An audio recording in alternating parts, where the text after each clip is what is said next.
A fallen angel wearing sweatpants and a backwards baseball cap. Smutty fairy Zootopia. I do know. No, I don't. I don't know. How on God's green earth am I supposed to explain what the Raven Boys is about? Hello? Hello? Okay. I am here to expose myself, to embarrass myself, but hopefully to make you guys feel a little bit okay if your memory is also a little bit horrible like mine. I did a video. Also, I was gonna change. No, you guys know me. You know. Actually, when this video is posted, I will be 1 week away from seeing My Chemical Romance. Again, it will be like my 15th show. I've been a fan since 2005, maybe even 2004. They are my life. They are my love. I'm not changing, okay? Yeah, if any of you guys are going to be at the San Diego show, look for me. I will be up in the nosebleeds because my time in the pit is done. Anyway, so I've got my tea, I've got my water, and I have a list that you guys sent me. So I made a video like this about 2 or 3 years ago now, and it was sort of in response to the conversation that the book community never stops having, which is what counts as reading. There's a lot of talk about like, well, if you read 100 books a year, you aren't remembering them, and you like that doesn't count as reading, blah, blah, blah.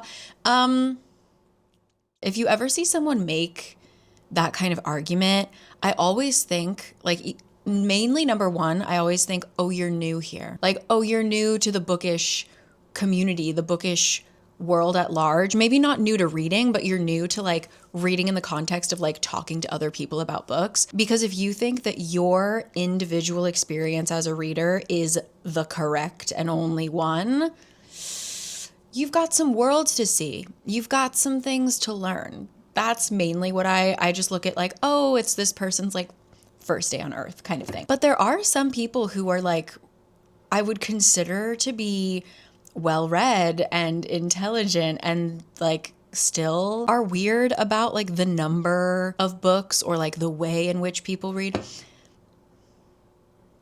It doesn't matter to me. The only thing that annoys me, and this actually isn't technically related to like whether or not people are reading, but I have been inundated with sponsored book reviews, or not even reviews, just like this book is coming out. And if it were organic, I wouldn't care. Like if it's a book, for example, me, you are going to be seeing so much content from me about how excited I am for the new Leigh Bardugo book, right? In autumn. And so many of my friends, like Leigh Bardugo is a beloved author. You're going to be seeing me talk about it a lot come autumn. But it was just within this week that there was, and don't look for clues, you don't know when I'm filming this.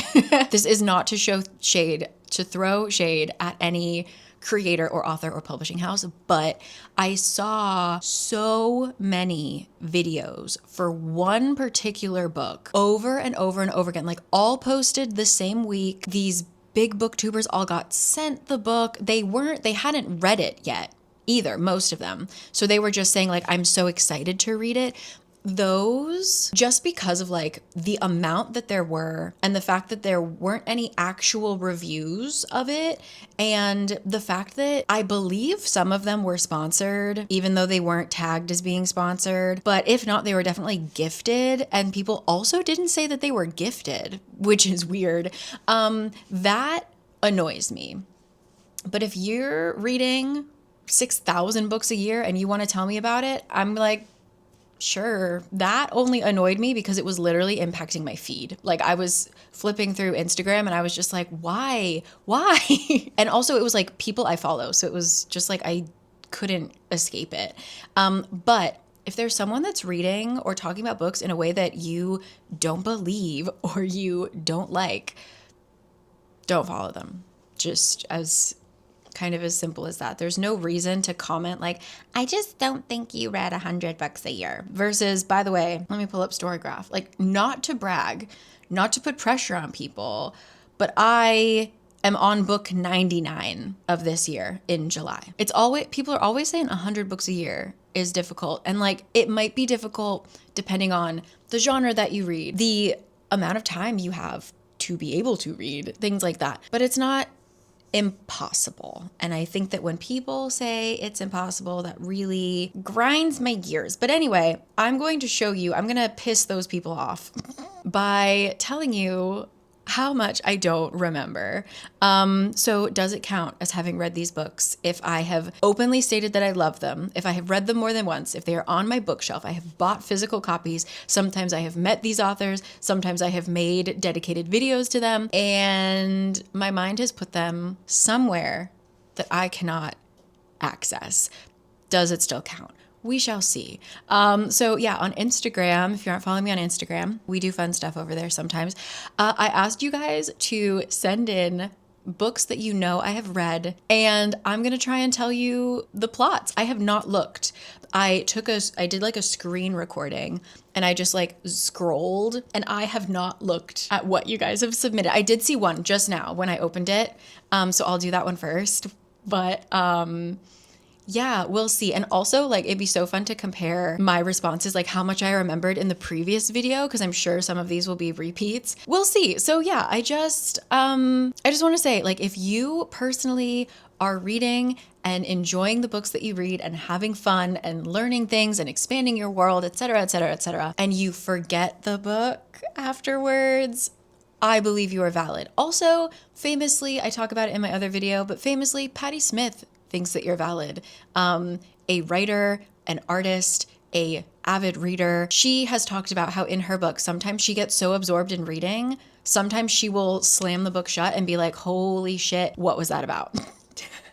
So if Patti can do it, you're allowed to forget as well. So we embark. Hi, Carrie from the future. I will be putting timestamps in the bottom, and I will put the book on the screen for the whole time so that you can skip, because these are going to be spoilery.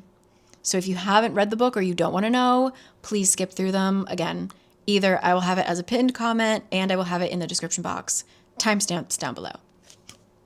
Thank you. I don't know how long this is going to... Oh my God. These are all so difficult. I just saw another one. These are... this is going to be bad. I don't know how long this is going to be. I don't know how many books have been submitted. Here we go. All right. I'm going to start with, oh my God, you guys sent so many good ones and they're all ones that I don't. Oh my God. Okay. Let's just start strong with, actually, you know what? I do kind of know this one. We're going to start with An Enchantment of Ravens. So I actually just posted recently about Margaret Rogerson, who is an author I absolutely love. Sorcery of Thorns is one of my favorite fantasy books. I actually do remember a lot of that plot. Thank you very much. But she has been kind of missing in action for a little bit. She hasn't written a book in 5 or 6 years, and she just recently announced that she's coming out with a new one, and it looks so good. I'm really excited. She writes romance in like a very unique way, compared to kind of how a typical romantasy or a fantasy romance often plays out. Is Vespertine her most recent one? Anyway, that follows a character that's asexual, which I believe Margaret is as well. And I have a feeling that this next one might involve a character that is maybe on that kind of end of the spectrum. So I think it will be a really interesting take on a romantasy, and I look forward to it. But the first book that I'm going to attempt is Enchantment of Ravens, which is by Margaret Rogerson. And all right, let me take a sip of tea.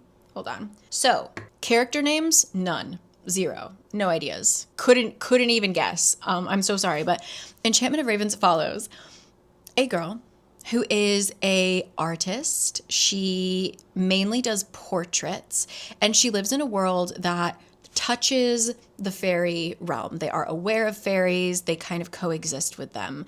And fairies are not able to make anything themselves. I'm feeling like so proud of myself.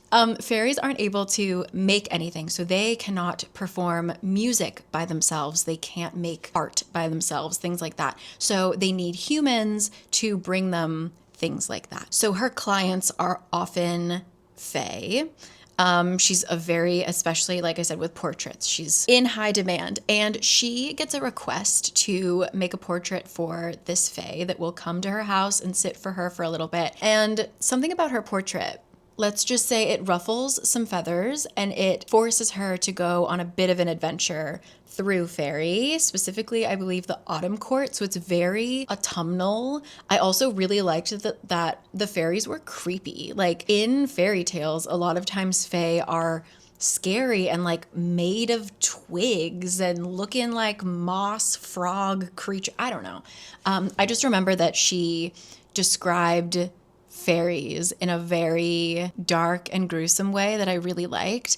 I seem to remember not loving this one in particular, like compared to all of her other works, but I haven't read it in years, so I would be willing to read it again, but I just kind of remember not loving the romance in it.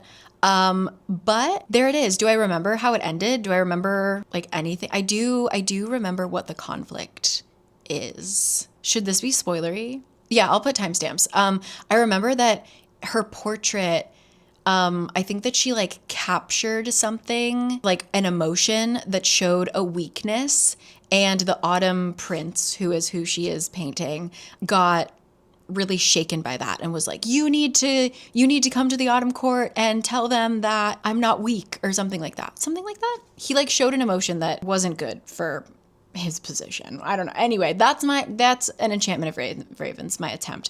The one that made me laugh out loud is the Raven Boys. How on God's green earth am I supposed to explain what the Raven Boys is about? All right. So we are following a group of 4 boys, mainly headed by Gansey, this little nerd. They're all like preppy Virginia private school boys, okay? Gansey in particular is obsessed with, is it King Arthur? Anyway, it's like old Welsh fairy tales, myths. Why can't I speak? As he follows like a bunch of different, he goes on like a million different wild goose chases, okay? He believes that there is some Welsh mythical secret hidden within the Appalachian hills of Virginia. As he's doing that, we also follow our girl Blue, whose family has a couple magical quirks. One that she inherited is that she can see dead people, but weirdly enough, she saw Gansey.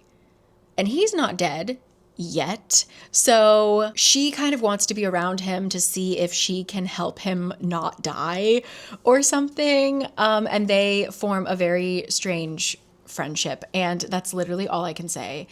I love the books. I want to do a reread of them soon. They're bizarre. They're really strange. Especially there's one book in particular that I think the author Maggie, she had some like brain condition where she was like losing time. She was very confused about what was reality and what was a dream. So as she was writing her book, that book in and of itself is very dreamy and odd, and you don't really know what's real.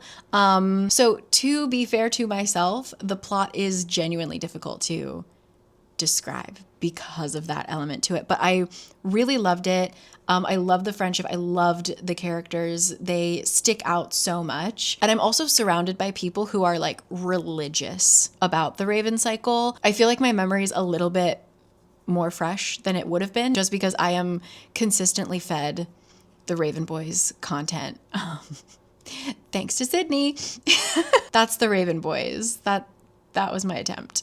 Next up, A Curse So Dark and Lonely. Okay, this one I remember just because there's like really specific bonkers details. So A Curse So Dark and Lonely, I think it's a trilogy, then got extended to, there's like a break-off series that was annoying because it was a break. Anyway, A Curse So Dark and Lonely is a Beauty and the Beast retelling, but our main girl is from Washington, D.C., and I forget. I remember. Okay. So we have our beast character who is a prince in this kingdom, and the kingdom has been put under a curse that will not be lifted until he, like typical Beauty and the Beast fashion, finds someone who will love him, essentially. So it's him and his guard. He just consistently sends his guard to the mortal realm, specifically to Washington, D.C. of all places, and like snatches women to come back and try and fall in love. And it doesn't work. Surprise, surprise. But our main girl witnesses one of these kidnappings. I'm pretty sure this would be so funny if I'm wrong. She witnesses one of these kidnappings and like basically is like, take me instead, I think. And so she gets taken and is, you know, captured. It unfolds from there. Also, her brother is like in a gang or is in trouble with a gang. So in order to not be killed by gang violence, he also comes to the fairy realm. And I think he brings his boyfriend and they bring medical care. They bring like modern medicine to fairy because, or whatever this realm is, because our main girl's brother's boyfriend is like a paramedic. So he does medical stuff. I remember this is by Brigid Kemmerer, if I'm correct. And I remember her writing is just so readable. When I read her work, I feel like I'm a teenager reading young adult fantasy in middle school. Again, like that particular feeling of like, I can just consume her writing so easily. That being said, I never liked our main character, and more things unfold in the continuation of the series that makes me not like him even more. But you know, there it is. Also, our main character has cerebral palsy. I always pronounce it incorrectly. So that's like an interesting nugget as well, how she navigates the world that way. They also all, like the people of the other realm, all call her like the princess from DC. They call Washington, D.C. DC. Anyway, it's just like, I feel like that stuck with me just because there were so many silly details. So that's A Curse So Dark and Lonely. However, the next one, oh my God, Dance of Thieves. Guys, for the life of me, I can't tell you a damn thing. It's a duology. It's by Mary E. Pearson. To be fair to myself, this is a duology that is kind of part of a world. So we have a trilogy, the Kiss of Deception trilogy, then the Dance of Thieves, and then I think there's even more, if I'm not mistaken. But I read the Dance of Thieves first, so a lot of the characters that show up there are actually from the Kiss of Deception series. So I felt, even though I enjoyed it, I remember being a little bit lost in the sauce. I do know... No, I don't. I don't know. There's like, it's a reluctant team, like somebody has to team up with somebody else that they don't like, and they have to go like steal a thing.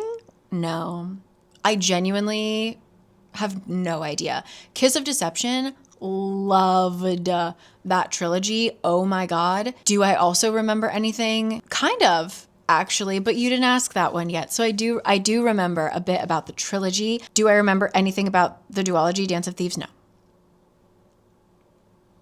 But what a wonderful world that is to live in, because now I can go read Dance of Thieves again as if it were the first time. And I count that as a win. So there we go. Oh my gosh. Chosen Ones by Veronica Roth. I just read it and loved it based on your recommendation. Oh, I kind of don't really remember this one.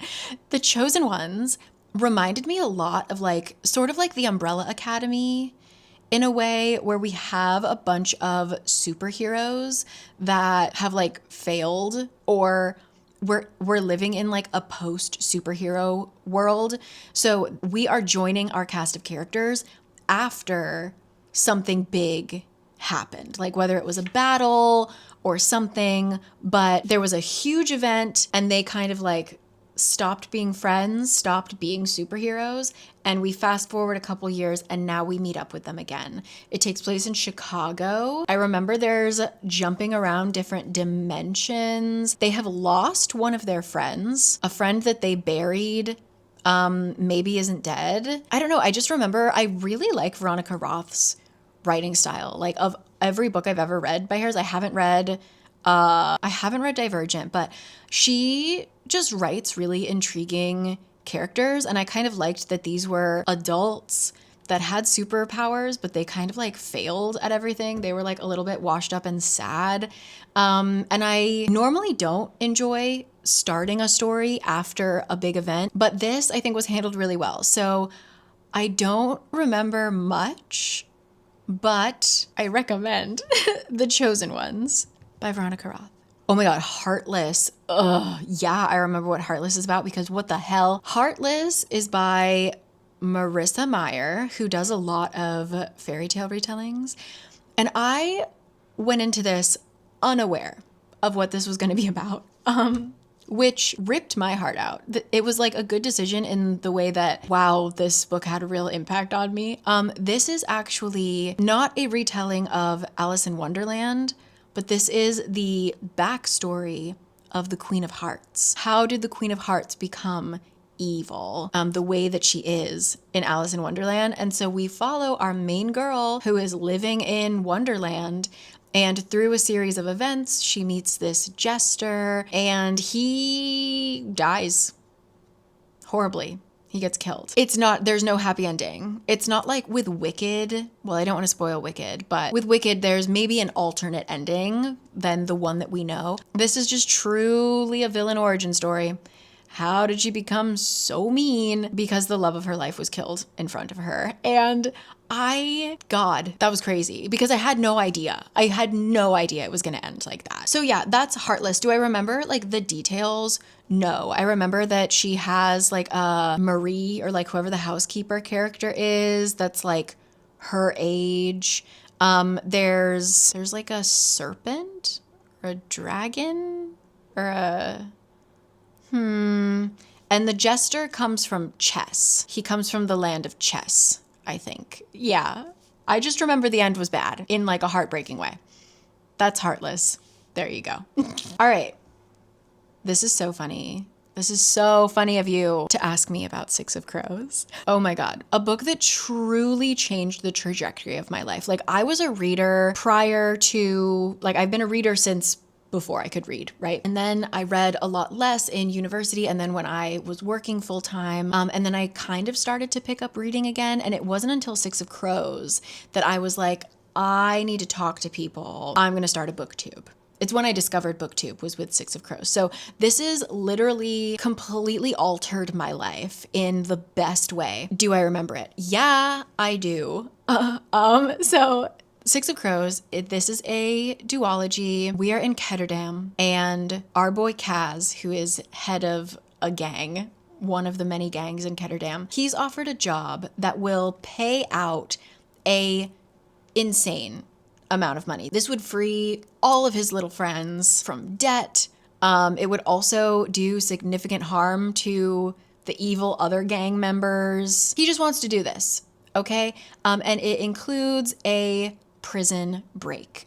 There is some shady stuff going around with this new drug that is really addictive and influences people who have magic. And so we need to find out, we need to break this dude out of jail in order to get more information about the drug because his dad was the one who made the drug. But as they're going into the jail, we're also gonna get another person out because one of our teammates is like, I will help you, but only if you help me get this guy out. Oh, so we go and we get this guy out. It's a heist. It's great. I really want to do a reread. Honestly, I haven't read it in years. I always forget. I'm actually really proud of myself that I remember the other character that we're supposed to be getting out of the ice court because I always forget about him. I always think we're just going to go break out Matthias, but we're actually at the ice court for a whole nother person. I genuinely always forget that entire part of the plot. But yeah, we've got just like a gorgeous, gorgeous found family, and they are my family, and I love them to death. And that's Six of Crows. I think that's pretty good. Yeah, I'm not mad about that. I'm not mad about that. Okay. Somebody put The Night Circus. I would ask people who are genuine fans of The Night Circus by Erin Morgenstern to tell me what the plot is. Genuinely tell me what the plot is. From my memory, we are following two characters that are, I don't know what they're fighting for, but they are like competing. They are competing with their magic and they have to like make illusions, but they're also falling in love. And I remember that there's like another group of characters that are like, I don't know. I remember thinking the imagery was beautiful. Like whenever we described the magic and the illusions that each character created, I was like, oh, gorgeous. Was there a plot? Depends who you ask, I guess. But yeah, that is genuinely all I remember about the Night Circus is, yeah, that. Oh my God, From Blood and Ash. All right, this is when I think I realized that not all romanticies are for me. I read this, I think, pretty early in my like coming back to fantasy stage of my reading career. So I had read ACOTAR, I had been doing like The Cruel Prince, things like that. And so kind of just like following the recommendations, especially after A Court of Thorns and Roses, people were like, From Blood and Ash. And this book pissed me off so much that I do not actually remember. But I remember enough. From Blood and Ash, we are dealing with is she a princess? No. She's like she's a person that needs to be kept pure and hidden away. She wears a veil at all times, etc. She's important in some way or another. And she gets kind of kidnapped by her guard, and taken away. What unfolds is a world of vampires, but I don't think they're called vampires. I think that she tries to make this entire system sound like, oh my gosh, these new, interesting, magical beings. And it's like, they're vampires. They are immortal beings that drink human blood. They're vampires. Just call them that. There are vampires. I'm pretty sure there are werewolves as well. Yeah, there's definitely werewolves. And yeah, she gets taken away to God knows where. And maybe does she discover that she's actually the heir to the throne of something? Her name's Poppy. She has red hair. She gets sexually assaulted, I would say. The first steamy scene is like, ooh, did not sit right with me in that book. And this is a very steamy book. This is a romantasy. I think I stopped, but I think they were heading towards, because I read the second book. I think we were like heading head on into threesome territory. I don't think I ever read up to that. But yeah, all the spicy scenes, I was like, nothing really sits right with me here. It was just, ugh. If I remember correctly, part of the reason I stopped is I think the writer did like prequels or something. Like she wrote book 1 and then 2 and then book 3 is like way before, or there was like a weird timeline going on. I was like, I'm already not into this. I can't follow. So yeah, From Blood and Ash, I just remember that like we were fighting vampires. What if I'm wrong? I don't remember, but I just remember hating it. So that is From Blood and Ash. But yeah, I got a character name right. That's more than I can usually do. Okay, next up, The Vampire Academy. I can rewatch those videos monthly. That plot never sticks. Thank you, Delaney. Yes, the plot does not stick. I do know a little bit because I actually, for some reason, the algorithm is picking up some of my old videos again. So I'm getting comments on those old videos. So I did recently look at my Vampire Academy video. We're at a Vampire Academy, are we? Yes. And we are dealing with our main girl, who is like the bodyguard of a vampire princess. And all I remember is that I felt like they should have been the romantic relationship in the book, but instead she falls in love with another guard. Is his name Dimitri?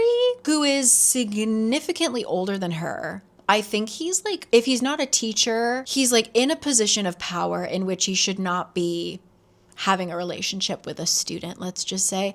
But they fall in love, whatever. I distinctly remember the line that made me want to read Vampire Academy was, I think his name is Dimitri. He's like, we can't be involved because like if something happens to your vampire princess, like I'm not going to jump in front of a bullet to save her. I'm going to jump in front to save you. Like he he wouldn't be able to put aside his feelings and like protect the princess. He would protect his girlfriend, who is also a guard. Or maybe she's not a guard. Anyway, in the second book, don't they go on like a vacation to a ski resort or something? Am I making that one up? Are we training to kill vampires? But isn't somebody a vampire? Isn't Dimitri a vampire? And isn't that bad? Somebody is something that they're not supposed to be. And it's like a really big issue. Bigger than the fact that there's a full-ass grown man dating a teenager. I think one of their names is Rose. I forget which one is Rose. Yeah, that's the totality of the Vampire Academy. But I've heard that the other series, there's like a spinoff. I've heard that the spinoff is actually really good. But people also said the Vampire Academy was really good. So grain of salt. But yeah, that's that. That plot, right out of my brain. Oh, I actually remember this one, kind of. My Roommate is a Vampire is a romantic comedy in which this woman... There's a housing crisis worldwide. She really needs a place to live and I think to do her art. Is it an art studio? Anyway, she needs a place and she finds this really sketchy listing on Craigslist. Like the rent is almost non-existent. It's in a pretty normal area. She just has to live with this guy who shares the space. And I think he's even going to be on like a totally different floor. Like way too good to be true. Okay. So she goes, she meets the dude. It's obviously hella sketchy, but she's just like, fuck it, I need a place to live. Turns out her roommate's a vampire. He has like a butler or something that helps him try to be more in tune with the real world. So like that's how he knew about Craigslist. And yeah, our dude is just like really out of the loop. In terms of, he's like more than a boomer. You know, I think he was born in the 1800s. Maybe he's older than that. Anyway, yeah, he's just really out of the loop. But his little non-existent heart melts for his roommate and they fall in love. And I don't remember anything after that. But there we go. Crescent City. Wow. That series is the reason why I started doing plot breakdowns because it's...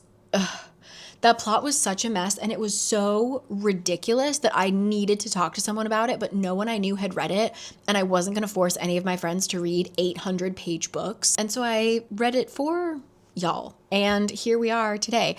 Wow. Crescent City. Crescent City is a fantasy book that is truly inspired by Zootopia. It is smutty fairy Zootopia. We've got vampires, we've got werewolves, we've got fae, we've got djinn. Every mythical creature you can think of is present in this city. They all have their own little district. It's very cute. The way that this series starts and where it ends is so silly. I believe that Sarah J. Maas says that she like writes without a plot in mind. It just like comes out of her. Apparent in this series. I think she also wrote this while she was pregnant. So she mentioned a little bit of pregnancy brain happening in the second book. Apparent. So we start Crescent City with a murder. Our main character's best friend is like a police officer, basically. This is low-key propaganda. And she and her entire crew get killed in some kind of drug bust, but they blame it on our main character's best friend, Danica. Chills when I say her name. Danica, because of this drug, turned on her team and killed them all. And then killed herself, okay? So that doesn't sit right with our main character. And we follow her as she tries to uncover the truth. But for some reason, she is given a bodyguard who is a fallen angel. Our girl is half fae. She teams up with a bunch of fallen angels whose name is Hunt. We have Bryce and Hunt. I'm remembering all the names. And we're gonna get to the bottom of this mystery. Where we end up, I talk about it a little bit more. It like doesn't make sense without the context of the entire series, but there are very obvious Zio themes written throughout this series. But the third book, which I feel like nobody read because even SJM fans hated it because it was just such a mess. And then people who don't want to support SJM didn't read it because of the the themes. So I read it, and I can tell you, the ending is weirdly, maybe, in my opinion, anti-Zionist. I feel like she's trying to say, I am unlearning my upbringing via this book. That's just my interpretation, but there you can watch my video or you can read my pinned comment on that video. But the way that she uses specifically the grandmother character in that book, and we basically find out, we find out that our main character's grandma, who we saw as like a war hero who went through really horrific things, losing her people, losing her culture, losing her homeland, which to me seems very tied into what we know of her grandmother is Israeli, survived the Holocaust, etc. Like that seems pretty on the nose. Our main character uncovers some things that makes her realize that even though, yes, her grandmother went through this horrible oppression and all of this death and just really horrific things happened to her, her grandmother has now turned around and become part of oppression and genocide. And our main character has to unlearn all of these stories glorifying her mother, her grandmother, and her culture and her history, and realize that, oh my God, I have been lied to. I am part of this Okay, I'm not explaining it that well because really it was very convoluted, and could she just come out and say something like in a tweet? She could.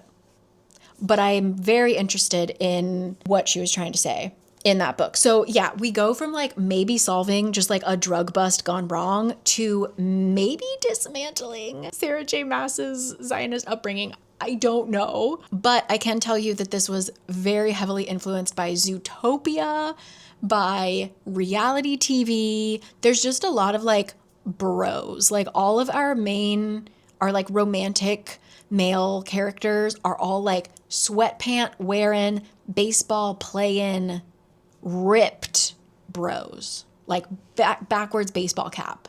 Literally. A fallen angel wearing sweatpants and a backwards baseball cap. That's the vibe. But also we're talking about genocide. Like there's literally a scene in which a bunch of children are killed, and a lot of people, that was like the final straw, and realizing that, oh my God, our government is fucked up. Does that not sound really familiar? I'm just saying, maybe I'm giving her too much credit. I don't know. But to me, it seemed like she was trying to say something. Again, should she just say it with her words instead of saying it through fairy? She also like straight up stole a scene from The Martian. That's the most diabolical series. I can't. That's Crescent City for you. I've got like 9 hours worth of content for you if you want to read it. Also, this is a spoiler, just a warning. You've come this far, but this is like a big spoiler. She connects the ACOTAR world. So in the second book, ACOTAR is like introduced, and then the third book, we heavily rely, like half of it takes place in the ACOTAR world. So there we go. All right. Yeah, a lot of you guys are like, literally any Sarah J. Maas book. Yeah, I do remember them only because I had to talk about them for like collectively probably 30 hours of my life, that's insane. I've spent more than a full day of my life standing in front of a board, pointing it. Okay. I'm not going to think about that. That's not good. Ooh, Graceling. That's a good one. Graceling is about... I remember really liking Graceling. So I'm so sorry. The only thing I remember, spoilers, okay? The only thing I remember is that our main romantic lead goes blind. That's it. I think there's like an avalanche or something and he like goes blind. It's not an avalanche. This is a fantasy world where like some people get magic. They get like a grace. And our main girl's grace, does she kill people? Is she like a killing machine? I think that's why her father or her uncle, her guardian, is like the king or something. And he keeps her close because she's like a killing machine. And then I don't know what. She left the palace. I don't know. And then she meets a guy. And then he goes blind. Damn. Again, what a wonderful world to live in that I can reread Graceling for the first time, you know? That's Graceling. I'm really sorry. Thank you for asking. Okay, I'll do 3 more because this video is getting long, I can tell. Let me reset my camera. Hold on. All right, I'll do 3 more. Fable, my all-time fave I found from you. Heart emoji, crying face. Thank you, Maddie. Okay, Fable. I do love Fable. I agree. That's a great one. Not hyped enough, actually. Fable is technically a duology, but Adrienne Young has written a bunch of books in this world. She's written like a prequel. She's written a book that comes a little bit after the duology. Yeah, so Fable. We are following Fable. I know her name. I also know West. I also know her dad's name is Saint. I just remember Adrienne Young picking like really good names. So yeah, we have Fable, whose father, Saint, has like abandoned her on an island for reasons unknown. And she is really good at diving for gems, diving for gemstones.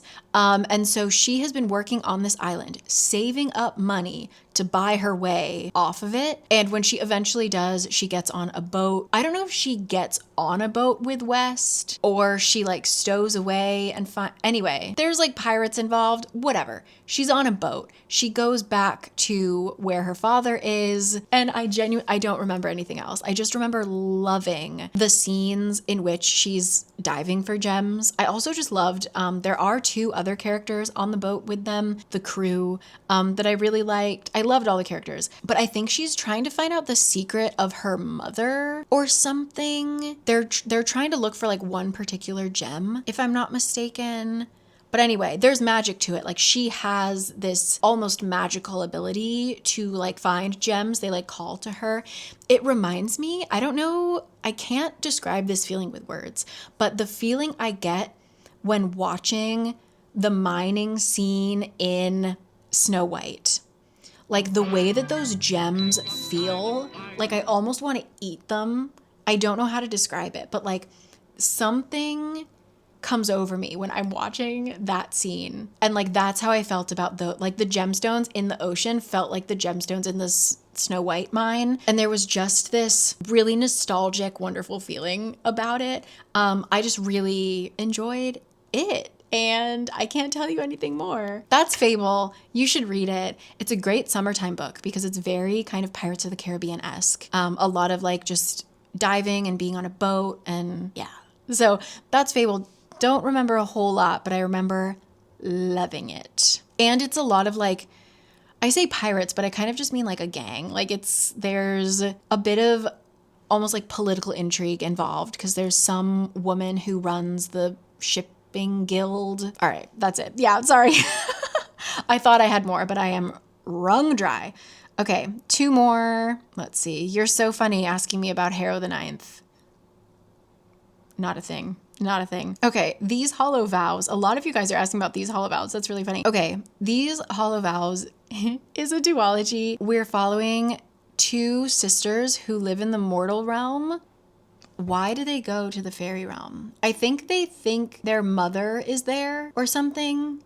And so they sneak into the mortal realm. Or is the younger sister taken? I think the younger sister is taken. And the older sister goes to fairy to try and save her. But then she discovers that the guy that she's been low-key dating in the mortal realm is actually a fairy prince. And he's doing like a selection-esque like bachelorette kind of thing where he needs to pick a bride. And of course he's going to try and pick our girl, but she doesn't want to do that. She needs to stay in fairy long enough to find her sister. So she like plays along, but then she discovers that there's like another fairy prince that's like the darker evil version, but he's not really evil. And I think she gets turned into a fairy. And where did our sister go? I don't know. She lives in like a cabin with the evil fairy prince for a while. And then she marries the good prince, but the good prince, of course, is the bad prince. And the bad prince is the good prince. And they're half brothers, maybe. Oh, that's it. Yeah, unfortunately, that's all I got. But I just remember it being like so clearly an ACOTAR knockoff. And this is kind of before every book started to feel like an ACOTAR knockoff. Also, okay, wait, I have no one to talk to about this. I saw a reel where somebody was comparing the Cullens with the main cast of A Court of Thorns and Roses. And when I tell you everything comes back to Twilight, I was blown away. Emmett and Rosalie, are they not Nesta and Cassian? Bella's traumatic pregnancy and then having to be like transformed, is that not Fabra? Rhysand and Edward can read minds. Who's the person who can see the future? Elaine, Alice, Jesper being weird and emotionally manipulative, Azriel. Are we not? Like, I was just, everything comes back to Twilight. So really, these Hollow Vows is a ripoff of ACOTAR, which is a ripoff of Twilight, which was inspired by My Chemical Romance. You're welcome. You're welcome. But not really, because like 3 out of those 4 things are not good. Okay, my final one. I'm so sorry. Let's pick a good one. A lot of you guys want me to talk about the Zodiac Academy.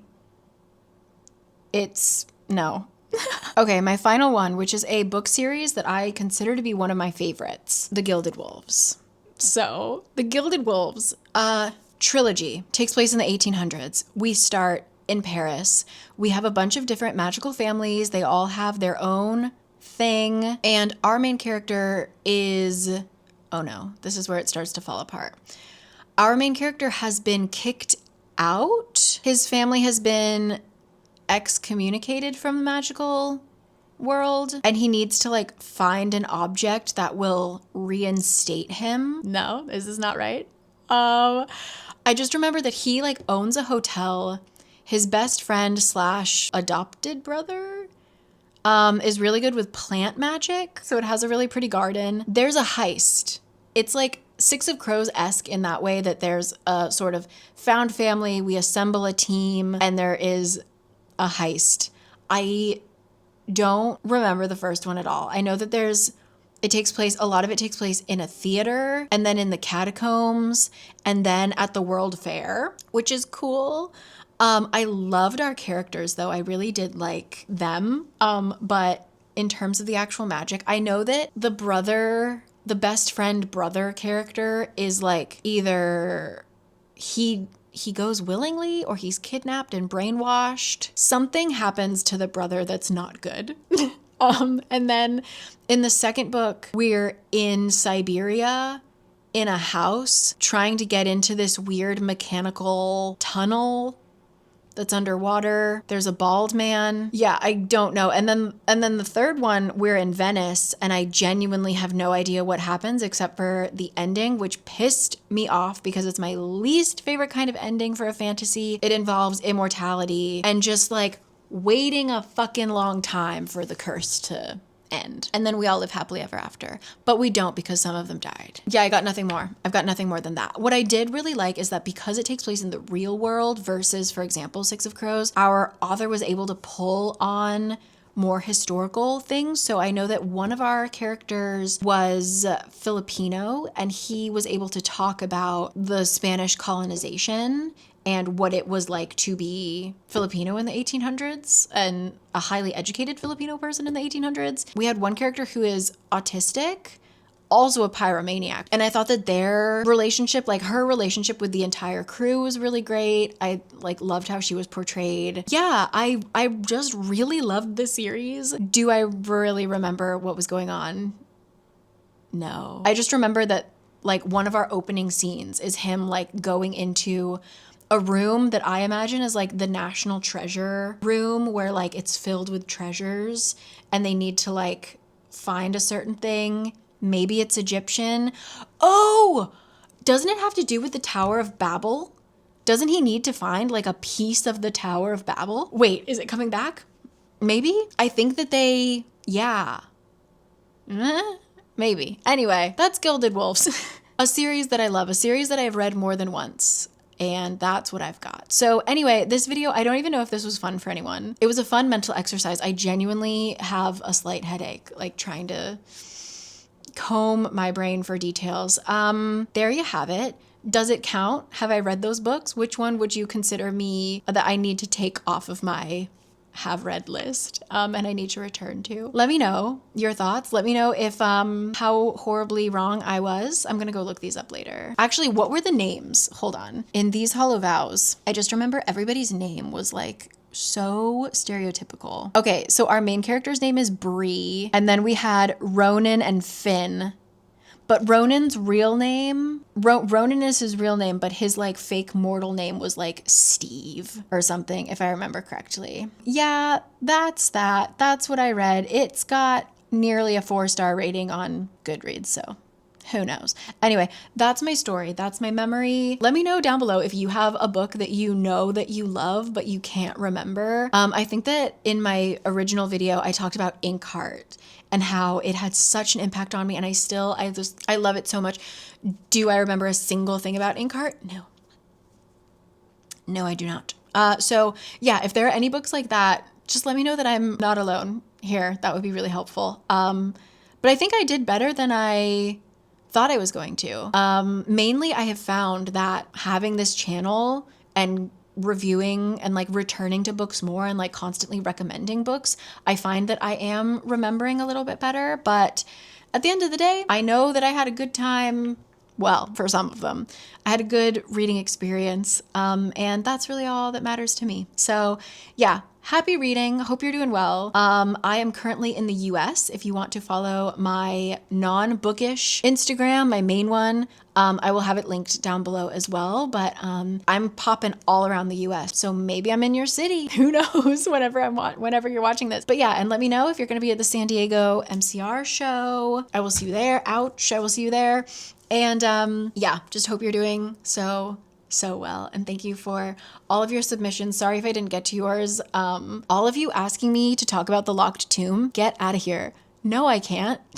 You know I read that third book with Wikipedia open. I literally had to read a chapter and then go to the Wikipedia breakdown to make sure that I was actually reading that book correctly. So if you think I remember a damn thing about it, you are so wrong. Am I so excited for the fourth book whenever it comes out? Absolutely. Will I be needing to reread that series in its entirety and take notes so that I'm prepared for it? Also, yes. Anyway, hope you're doing great. I will see you guys next time. Because of traveling, my schedule for September might be a little bit wonky, but I'm working really hard to stay on time, you know? And I may or may not have an interesting update, a little announcement coming.